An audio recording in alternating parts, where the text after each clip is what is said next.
Here's the thing, I didn't go to Google in search of Mike Wazowski's ass, okay? It just showed up there, and if I have to see it, so do you. Anyways, I have questions regarding the evolution of the energy grid for Monstropolis. Let me explain. If you've never seen Monsters, Inc., it's about monsters who use the screams of children to power their home and city. Crash Parking Lot Candy, that sounds like a horrible film. Is it rated R? No, it's a children's film, rated G. And then one small child manages to get back into Monstropolis through her closet door portal thing. This whole film is adorable. It's got John Goodman in it, and it's got Steve Buscemi in it, and it's got Billy Crystal in it. I give it a zillion out of 10. And if you would like to know a fact about Crash Parking Lot Candy, this is in fact my favorite Pixar film. But that doesn't stop the questions. So the thing is, they have to have these little machines inside of the energy plant in order to turn on the portals to get into the children's rooms to collect the screams, right? What did they do beforehand to get into the portals?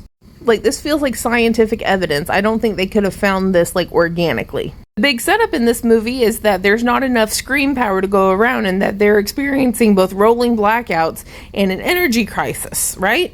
So if an entire scientific breakthrough was needed in order to harvest scream power, yet they don't seem to have any alternative to scream power, which is it? Was there some sort of source of power beforehand, or were they like pioneering it before this? You have conflicting evidence for both. If you look on Mike Wazowski, he has both a clipboard, which might be made of metal, but I'm not totally certain, but he has a hard hat, and hard hats are made of solid plastic, which come from a petroleum base. Petroleum being gasoline, gasoline translates to gas powered, and so on and so forth. I think coal falls somewhere in there, I'm not entirely certain. Petroleum goes to oil, goes to energy in some way, shape, or form. But then you have Mike's car, where Sully, it completely says, Mikey, there's a scream shortage, we're walking, which leads to the idea that Mike Wazowski's car is electric.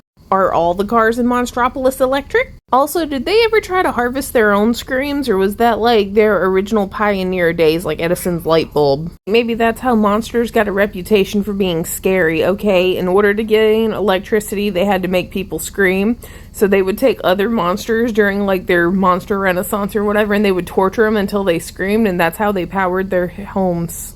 You would have to wake up every day anticipating whether or not it's your day to experience torrential fear and torture. It's electric. Boogie, boogie, boogie. Do, do, do, do.